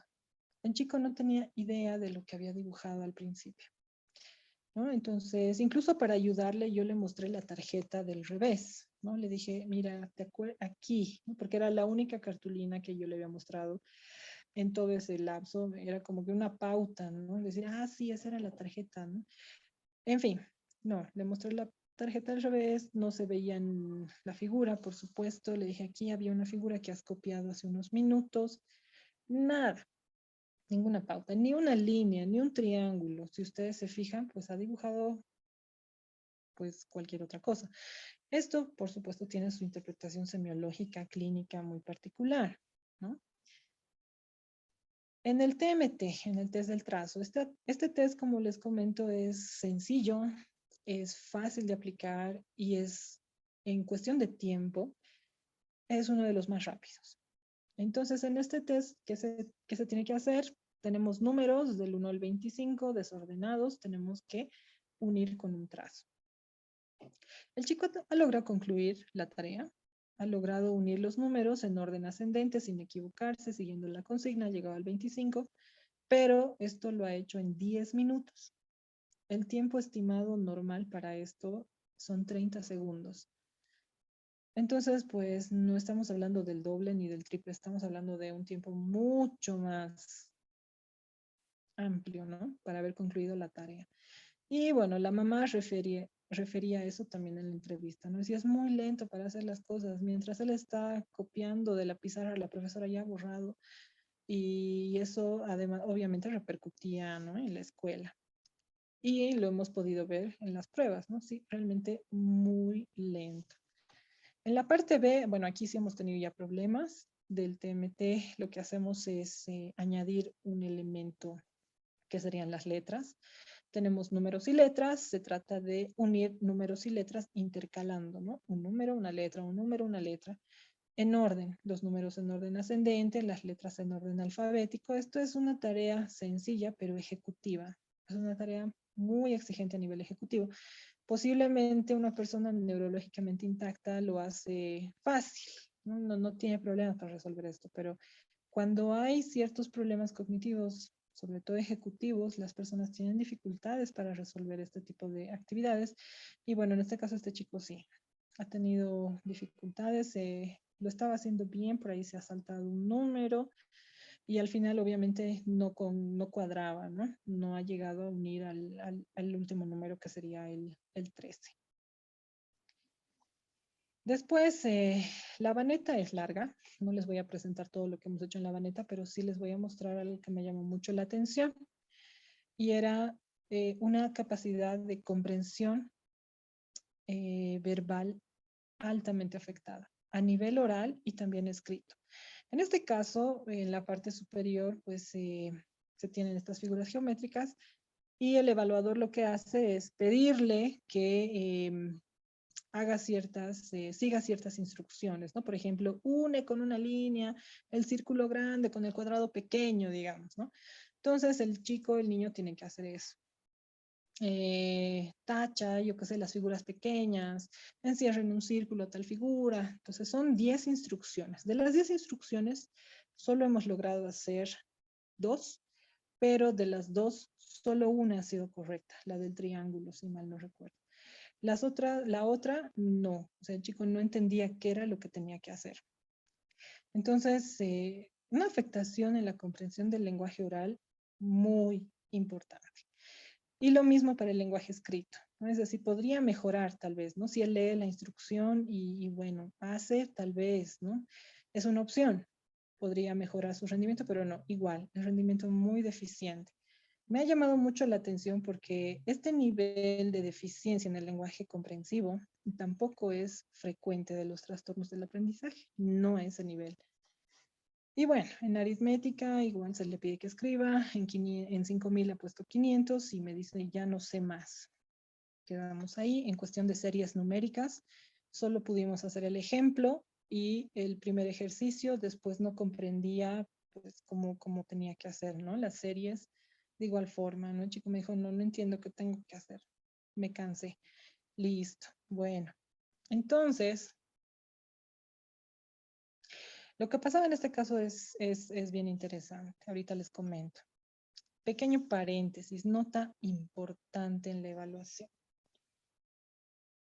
Si yo me basara en la baneta, es decir, la baneta es una batería de evaluación neuropsicológica para trastornos del aprendizaje. Bueno, ya saco mis tablitas, todo. Por supuesto, este chico ha puntuado muy bajo en casi todo, ¿no? En los diferentes aspectos del lenguaje, comprensivo, expresivo, verbal, escrito, conciencia fonológica, eh, procesamiento, vamos a decir, léxico. Entonces, ha fallado en muchos aspectos, ¿no? Pero si yo me remitiera solo a la prueba, entonces, bueno, si apuntó abajo en la baneta, entonces debe ser un trastorno del aprendizaje, ¿no? Bueno, sí, posiblemente, pero en primer lugar, este chico tiene antecedentes de todo, como les he mencionado. Hay muchos antecedentes a tomar en cuenta. Ah, no les he comentado, el niño en su primer año de vida se ha caído 3 veces de la cama. Una de las caídas sí tiene datos de posible trauma craneoencefálico porque después de la caída estaba medio adormilado y algunas horas después vómitos, ¿no? Lo ha llevado al hospital, bueno, ha estado en observación, luego le han dado de alta, entonces sí hay datos de que por ahí también ha habido un trauma craneoencefálico. Bueno, hay que considerar esos antecedentes. Entonces, ya les digo, si nos limitáramos a sumar puntajes, podríamos concluir erróneamente que es un trastorno del aprendizaje. Pero clínicamente hay muchos otros aspectos a tomar en cuenta, sus antecedentes en primer lugar. En segundo lugar, que clínicamente los chicos con trastornos del aprendizaje no están tan cero en cuestión de comprensión. De hecho, el lenguaje verbal lo pueden comprender bastante bien. Bueno, no en todos los casos, pero sí tienen un mejor rendimiento, ¿no? En comprensión de órdenes verbales. Su problema está en otro tipo de procesamiento más específico, sobre todo a la hora de leer, escribir y otras cosas, ¿no?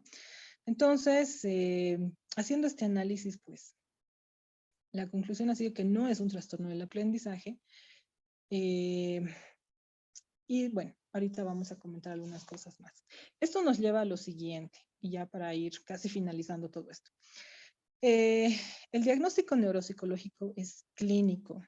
¿Qué quiere decir? Nosotros no dependemos ni del resultado del electro, ni del resultado de la tomografía que ha pedido el neurólogo. Pueden ser datos de ayuda complementarios, pero eso no debería definir nuestros hallazgos. ¿Por qué? Porque hay cosas que nosotros podemos hallar, ¿no? comportalmente, cognitivamente, que no se van a observar en un electro o en una tomografía, como habíamos explicado también más antes. Entonces, el diagnóstico neuropsicológico es clínico y para eso tenemos que conocer la semiología, los signos, los síntomas, cómo se manifiestan estos trastornos, estos problemas, el daño cerebral adquirido, todo eso. Después, esto es muy importante y por favor prestenme atención en esta parte. No existen pruebas que puedan diagnosticar una patología o un trastorno. Yo sé que hay, ¿no? Escala, yo qué sé, helados para autismo. Sí, está bien. Es una prueba muy amplia, pero por alguna razón ese niño puntúa X en helados, ¿automáticamente significa que es autismo? Pues no, damas y caballeros, no. Ese es un error muy grande a la hora de hacer evaluaciones. Lo mismo con el TDAH, ¿no? Hay escalas, sí, nos dan pautas, pero a veces hay otras patologías que se comportan similar, manifiestan signos similares, por supuesto van a puntuar similar, pero no son lo que, entre comillas, estamos midiendo. Es por eso tan importante basarnos en los signos, en el análisis de signos, síntomas, en lo que es el análisis clínico. No podemos depender de lo que un test diga. Referente a lados, voy a buscar para el jueves, ¿no? A ver si lo encuentro. Hay una nueva investigación sobre autismo en la que están haciendo la perfilación del autismo mediante neuroimagen, ¿no? Una neuroimagen bien, bien compleja. Y no hay ninguna escala del autismo actualmente que tengamos que pueda medir ninguno de estos hallazgos de neuroimagen. En neuroimagen han hallado tres variantes, tres tipos, vamos a decir, como de autismo, y ninguna de las pruebas que existen mide ninguno de los tres tipos. Así que triste. Si has invertido el A2 original, cuesta como $5,000. Menos mal, no he invertido en eso. Pero, en fin, así que las pruebas, chicos, sí son importantes, son herramientas muy buenas, pero una prueba no determina que efectivamente vas a poder llegar a uno u otro diagnóstico. El diagnóstico es clínico. Y bueno, las pruebas, por supuesto, son herramientas muy valiosas para identificar procesos cognitivos afectados, para identificar retrasos en el desarrollo o patrones que sean mórbidos, ¿no? Y que puedan estar surgiendo o desarrollándose paralelamente a alguna otra situación, ¿no? Lo que denominamos comorbilidad. Y también las pruebas nos permiten, por supuesto, conocer las fortalezas que tiene, en este caso, un niño, una niña, un adolescente, ¿no? En qué áreas le está yendo mejor, en qué áreas se desempeña adecuadamente. Entonces, es muy importante tener en cuenta estos aspectos cuando, pues, vamos a hacer una evaluación cognitiva. Para cerrar esa parte, he conocido una maestra, bueno, no a la que ha dicho, pero sí a una de sus estudiantes, una estudiante de México que era muy capísima para evaluación, y su maestra decía, se podría hacer una evaluación neuropsicológica con una piedra y un palito. Obvio, si conoces la clínica, si sabes cómo se manifiestan y cómo se comportan los trastornos, cómo se comporta el cerebro, cómo se da todo esto, pues posiblemente. Yo todavía no he llegado a ese nivel de hacer una evaluación con una piedra y un palito, pero pues tal vez en algún momento. Así que las herramientas son importantes, nos ayudan a llegar a muchas cosas, pero pues si no hay esas herramientas, tampoco nos podemos limitar. Finalmente, pues, ¿para qué evaluamos? Uno, para establecer el perfil cognitivo, ¿no? Para conocer el perfil de habilidades académicas, si es que ese fuera el objetivo de la evaluación. Conocer fortalezas y también debilidades en cuanto a aspectos afectivo-emocionales y comportamentales. Vamos a establecer en algunos casos el coeficiente intelectual. Vamos a establecer lo que son las habilidades adaptativas. Todo esto nos va a llevar a plantear programas de intervención y también a plantear programas de psicoeducación para los padres, para los maestros, para los compañeritos de la escuela. Por ejemplo, un programa de psicoeducación que se debería hacer y es muy importante, y espero que en algún punto lo podamos llevar a cabo, es psicoeducar a la población sobre la epilepsia. Es impresionante, estamos en pleno siglo XXI y la gente todavía tiene sus ideas raras de que los epilépticos son endemoniados, que la epilepsia se contagia, pues no, y hay que informar y hay que psicoeducar, ¿no? Para que esta gente pues no sea estigmatizada, no sea, en pocas palabras, pues apartada, raleada, discriminada, ¿no? Sino, pues hay que conocer la enfermedad, ¿no? Y bueno, al finalizar las pruebas vamos a hacer el análisis, por supuesto, de datos cuantitativos, cualitativos. Hacemos la interpretación de los signos y los síntomas. Eso es lo más importante.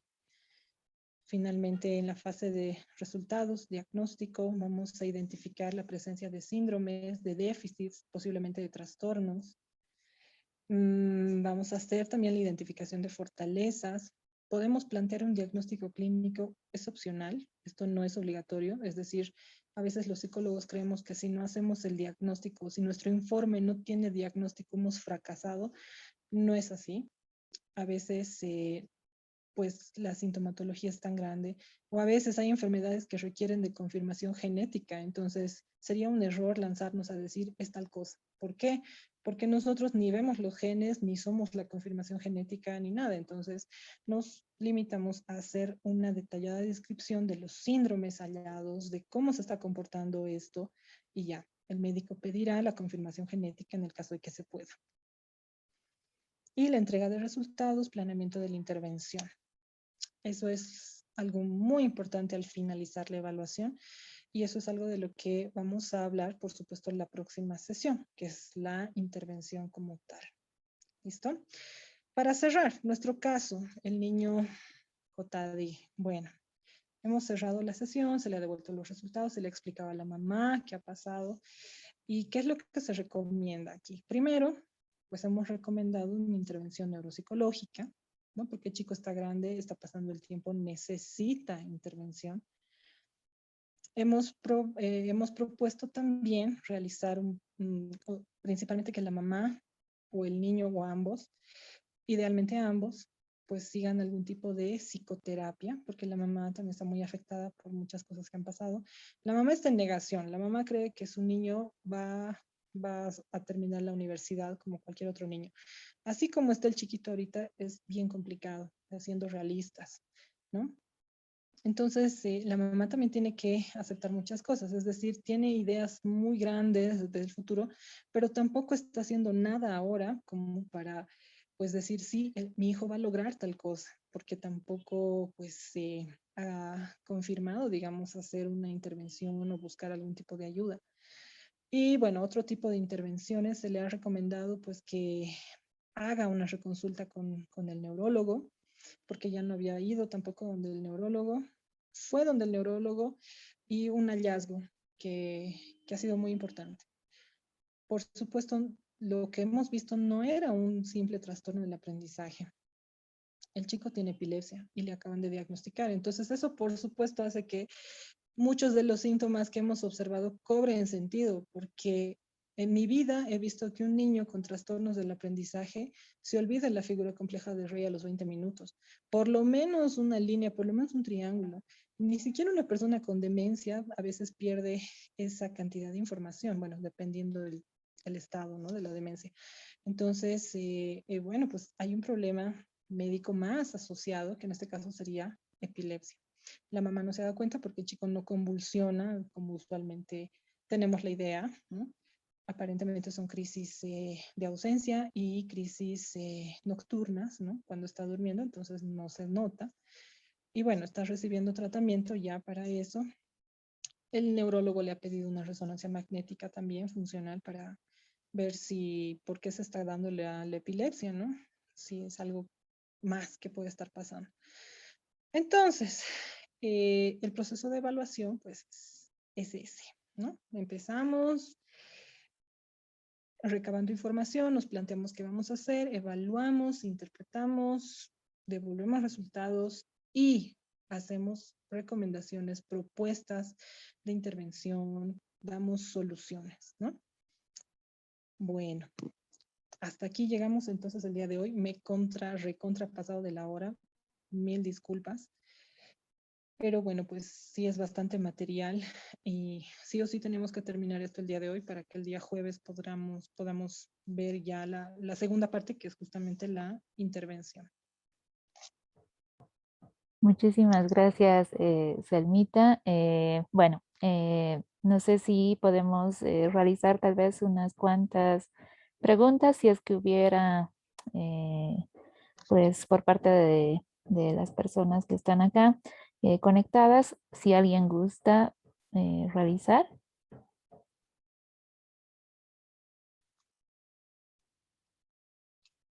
Buenas noches, yo tengo una pregunta. Adelante. Quería saber dónde realizan estos diagnósticos en Bolivia y qué tan accesibles son para la población. O sea, si es que alguien debe derivarte o de forma personal puedes ir solicitar una evaluación. Ok. Bueno, pues muchas gracias. Sí, estas evaluaciones las realizamos en Bolivia. O sea, quienes realizamos estas evaluaciones somos neuropsicólogos. Somos psicólogos especializados en el área de neuropsicología. Y bueno, pues por supuesto, hasta hace poquito, o bueno, no éramos muchos, ¿no? Contaditos en Bolivia, incluyendo aquí mi estimada colega Yaciara, mi persona y algunas otras más. Ya se acaba de formar la primera generación de neuropsicólogos en Bolivia. Yo espero que pronto vayamos a tener mucha más gente haciendo esto porque es necesario. Pero sí, sí se hace. Yo lo hago en mi consultorio. Pues si gusta la próxima sesión, pues yo les dejo mi teléfono, me escriben ya en privado si es que desean. Acá la Magister Yaciara también se dedica a esto, trabaja en esto. Y bueno, pues yo considero que es bastante accesible, es decir, no es un servicio que digamos imposible de pagar. Yo creo que es algo que sí se puede hacer, que sí es accesible para la población. Gracias. Gracias. De nada. Eddie tiene levantada la mano. Ya, Muchas gracias. adelante. Te Eh, cuento. Buenas noches, licenciada Selma, un gusto. Ha sido realmente una clase dinámica, interesante, que realmente ha ampliado los conocimientos que ya tenemos, ¿verdad? Bueno, la pregunta que tengo es la siguiente. Bueno, son dos preguntas en sí. Un psicólogo educativo en contexto en aula puede utilizar estas pruebas solamente para un carácter descriptivo para posteriormente derivar. Y segundo, estas pruebas que acabamos de ver, solamente ejemplos, ¿verdad? Se puede utilizar también en nuestro contexto en Bolivia, ya que hay, bueno, siempre un psicólogo choca, ¿no? Con las pruebas de que no están estandarizadas o que varían de contexto a contexto. Por ejemplo, no tengo el nombre, pero hay pruebas estandarizadas psicométricas de España que no se adecúan a Bolivia. Pues, evidentemente son invalidadas. Gracias. Listo. Muchas gracias por su pregunta. Bueno, a ver, vamos a responder a la primera. Sí, estas pruebas, muchas de estas pruebas se pueden aplicar, vamos a decir, como de cribado, ¿no? Así de, para hacer un diagnóstico inicial rápido. Y depende de la prueba, ¿no? Hay pruebas que están diseñadas justamente para identificar algunos problemas de forma rápida. Son breves, a veces son escalas, más que todo para los papás, para describir síntomas. Entonces, tienen esta finalidad, ¿no? Recabar información de forma rápida. Pero las otras pruebas, muchas de estas baterías neuropsicológicas no se pueden aplicar de esta manera. En primer lugar, porque tienen una duración, muchas de estas pruebas largas. Las que les he mencionado, por ejemplo, el WISC, que es la escala de inteligencia de Wechsler, esta Baneta o la BANPE, que es la batería de evaluación neuropsicológica para preescolares, tienen una duración mínimo de 2 horas. Entonces creo yo que no es algo que se pueda hacer en el aula como tal. Y por otro lado, Les comentaba también, muchas de estas pruebas vienen por categorías. ¿Qué quiere decir? La categoría A significa que son pruebas relativamente sencillas que pueden ser usadas por diferentes profesionales del área de la salud. Categorías B y C, por supuesto, nadie va a ir a controlar, ¿no? Que alguien que no es del área de neuropsicología o un especialista utilice, pero ¿qué se recomienda, ¿no? Desde la Asociación Americana de Psicología, que estas pruebas de categoría B o C, por su alto contenido, bueno, alta exigencia teórica, no solo teórica en el tema que están evaluando, sino requieren también de ciertos conocimientos psicométricos y bueno, varios aspectos sean aplicados por especialistas en, puede ser en psicopedagogía, hay pruebas para esto, pruebas que sean aplicadas por personas especializadas en neuropsicología, en psicología clínica y algunas otras, por ejemplo, para psiquiatras. Entonces, creo que hay que tener mucho cuidado, ¿no? A la hora de lanzarnos a aplicar algunas cosas en el aula o en algún otro espacio, porque de pronto, uno, por el tiempo, dos, porque a veces la persona no está totalmente, vamos a decir, capacitada para hacer el uso de esta prueba y perdemos datos. Y otra cosa, a veces el paciente ya viene, ya le han aplicado ese test, entonces ya no lo podemos usar en muchos casos, tenemos que buscar otras opciones. Y bueno, creo que hay que ser, en ese caso, pues bien concienzudos a la hora de aplicar diferentes materiales, ¿no? Sobre todo porque cuando se aplica bien, nos puede dar mucha información, ¿no? Y por supuesto, profesionales de la psicopedagogía y demás pueden manejar cierto tipo de materiales, requieren, por supuesto, capacitarse y muchas de estas sí podrían ser. Pero ya le digo, hay que informarnos de este tipo de aspectos, ¿no? Manejo teórico principalmente de los resultados que nos aportan estas pruebas. Respecto a su segunda pregunta, si podríamos usar algunas de estas baterías aquí en Bolivia. Yo creo que ese es un punto bien álgido, porque si fuéramos bien cerrados en decir que, pues que no son válidos los resultados de pruebas que no han sido estandarizadas en Bolivia, definitivamente ninguna tesis en Bolivia, ninguna tesis de psicología o de pedagogía ahorita serviría, porque no tenemos pruebas, o bueno, hay algunas que sí tienen baremos bolivianos, hay otras que están en proceso de construirse, pero así como tal, muchas de estas pruebas no son estandarizadas en Bolivia. Bueno, muchas de estas están estandarizadas en México. Y bueno, a pesar de que la población es en algunos aspectos similares, pues hay aspectos también bien diferentes respecto al lenguaje que hay que adaptar. Entonces, es un gran desafío. Creo yo que vale la pena su pregunta. Es muy buena. No quiero ofender a nadie, pero deberíamos trabajar en ese campo, ¿no? En estandarizar, en validar pruebas. Eso me comentaba un neuropsicólogo, él es colombiano, justamente lo he conocido haciendo la especialidad ahora en psicología infantil, neuropsicología infantil. Y bueno, en Colombia sí se han dedicado mucho a estandarizar pruebas para su población. Y él me decía, ha sido tal la necesidad en un punto que la carrera de psicología de su universidad, como por 5 años, y básicamente ha obligado a todos los estudiantes no puedan hacer otra tesis que estandarizar pruebas. O sea, esas eran las tesis. Estandarizar pruebas, validar pruebas para su población. Entonces, querías graduarte, pues tenías que hacer tesis y tenías que elegir un test y estandarizarlo para tu población.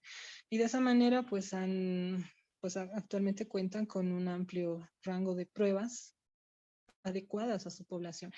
En Bolivia, pues no nos preocupamos mucho de eso, lastimosamente.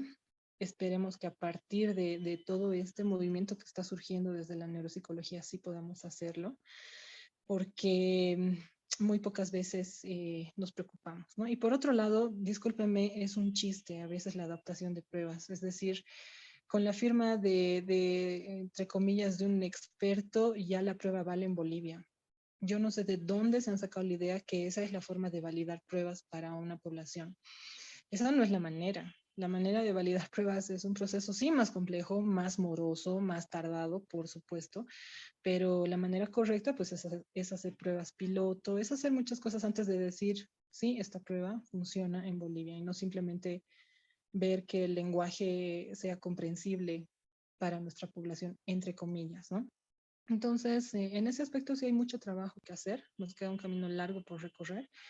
Por lo pronto, pues sí evaluamos con pruebas que vienen netamente de afuera, baremos que vienen de afuera. Tratamos de que sean por lo menos latinoamericanos. En cuanto, por ejemplo, a la figura compleja de Rey y al TMT que se le aplica a este chico, sí hay baremos bolivianos.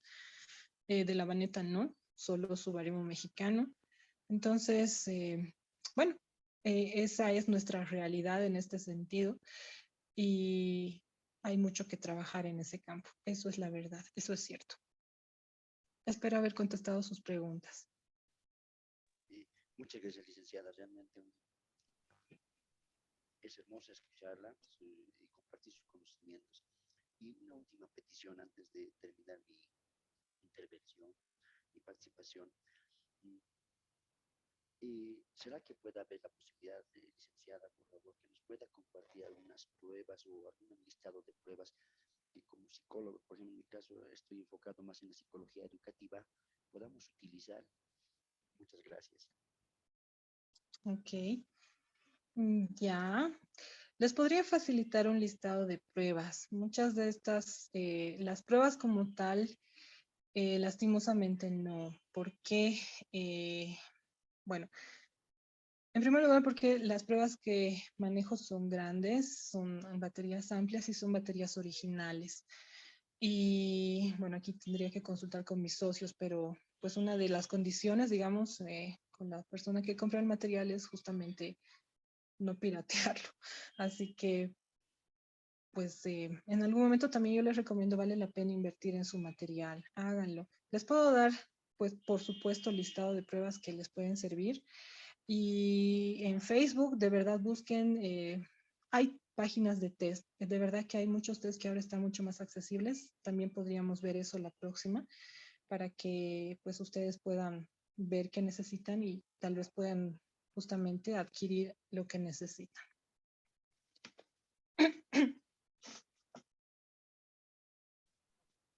No sé si alguien más tiene alguna consulta. De todos modos, te leo, querida Selmita, lo que escribió Dani. Dani es Daniela Ramos, la licenciada Daniela Ramos es parte de esta primera generación, pues, de nuestra maestría en neuropsicología clínica. Entonces, pues, a nivel Bolivia, Dani pertenece a este grupo, ¿no? Entonces, te dice, pues, todo muy claro, Selma. Muchísimas gracias.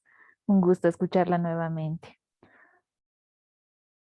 Ay, Dani, qué lindo que estés en este curso. Te mando un abrazo y bueno, pues para mí siempre es un gusto hablar de lo que nos apasiona. Qué bueno que estés acá.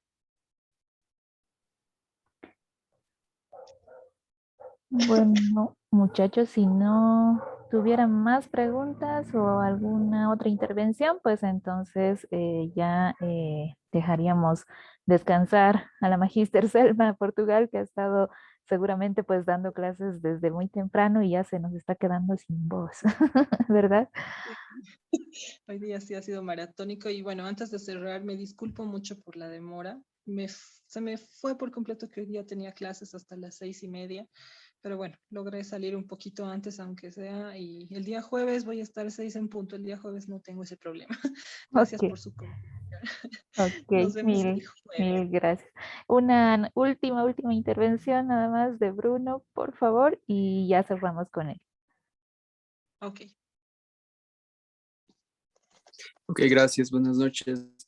Yo quería preguntar cuántas de estas pruebas están tecnologizadas, o sea, es decir, que han sido adaptadas ya a un entorno virtual o de realidad mixta o de realidad virtual. Ok. Mira, por lo pronto, de las que he mencionado, ninguna. De las que yo aplico, tampoco ninguna. Y esto igual mucho cuidado, o sea, llevar una prueba al entorno virtual no significa que hago mi reunión de Zoom y aplico la prueba.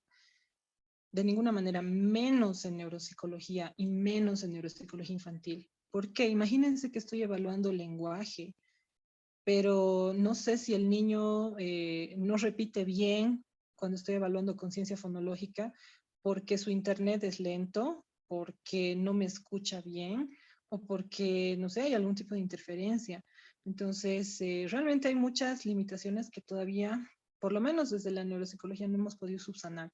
Ahorita sí es un gran desafío. No tanto así, por ejemplo, para la psicología clínica, que, bueno, las evaluaciones no requieren tal vez de cronómetro ni de muchas cosas, ¿no? Así específicas, pero en nuestro caso sí, es un gran desafío.